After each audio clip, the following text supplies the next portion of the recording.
My name is Jeff Anderson, and about 2 years ago, I read a very interesting study. It's a 24-year-long study on the racial wealth gap and college education. And as an educator, it really opened my eyes to some things I did not know. And I thought I'd share some of the results of this study with you. I think most everybody does know that workers with college degrees are more likely to have benefits such as health insurance, paid leave, and retirement accounts. And I think most people know that workers with college degrees are less likely to experience unemployment. Millennials with a bachelor's degree had median earnings of $17,000 over their peers with high school diploma. So that is an important consideration to take into account. And over a lifetime, those with college degrees will earn $1 million more. Now, I had heard this for a number of years and had seen it in a number of different studies, so none of this surprised me all that much. These statistics cut across racial lines. That's true for everyone, regardless of race. So the more education somebody has, the more income typically they make during the course of their career. But here's what surprised me, is you would think then, if all of those things are true, that college education would be linked to higher net wealth in families. And the sad fact is that is true for white college educated households, but not true for black college educated households. So even though people make more money, if their education level is higher, that does not transfer to higher net wealth. Well, why is that? Well, in two words, intergenerational wealth. White college grads are more likely to receive some kind of family help, family financial transfers they call it, for college home or home purchases. So this help somewhere along the way of even as little as $5,000 or $10,000 is something that white college students enjoy disproportionately to black college students. Black college educated households are far more likely than white counterparts to give financial support to their parents and other extended networks. So as a whole, white families are not concerned about their parents in the sense that their parents are taken care of. They have made enough money in their lifetime to take care of themselves as they get older.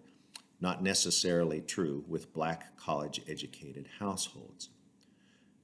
So what that means then is black students end up with more student loan debt. And it's not much more, $4,000 more, but it is more than whites. But here's the rub: completion rates. White and black enrollment rates are about the same. They're within 5 percentage points. But the six-year completion rates differ drastically. 62% of white students complete their college degree in 6 years. Only 40% of black students. And the real rub is if you end up where you don't complete the degree, you're going to end up making less money and still holding on to that debt. So that's one of the difficult issues.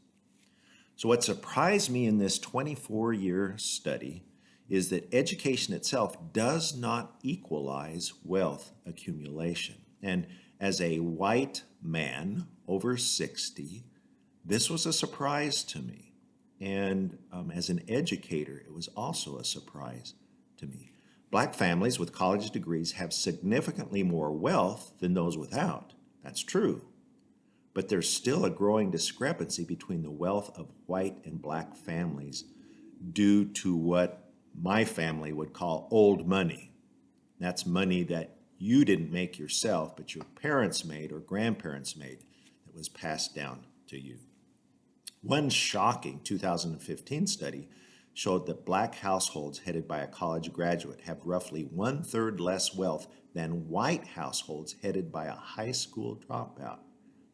And that is because of this dispersion of wealth to extended family, to parents, to students. That money only goes so far. And sadly, the median net wealth of college-educated black families peaked in 1994. So this all goes back to this idea that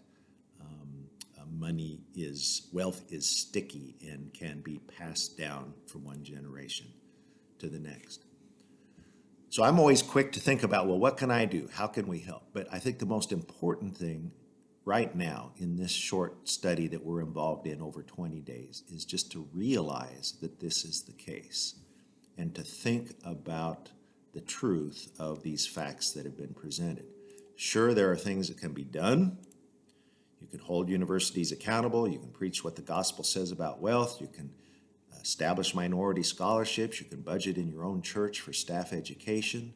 You can identify students in your church that could use some help. You can give yourself through your own estate planning. You can broaden your idea what it means to have a family and help family members that are working on their education, provide these transformative assets.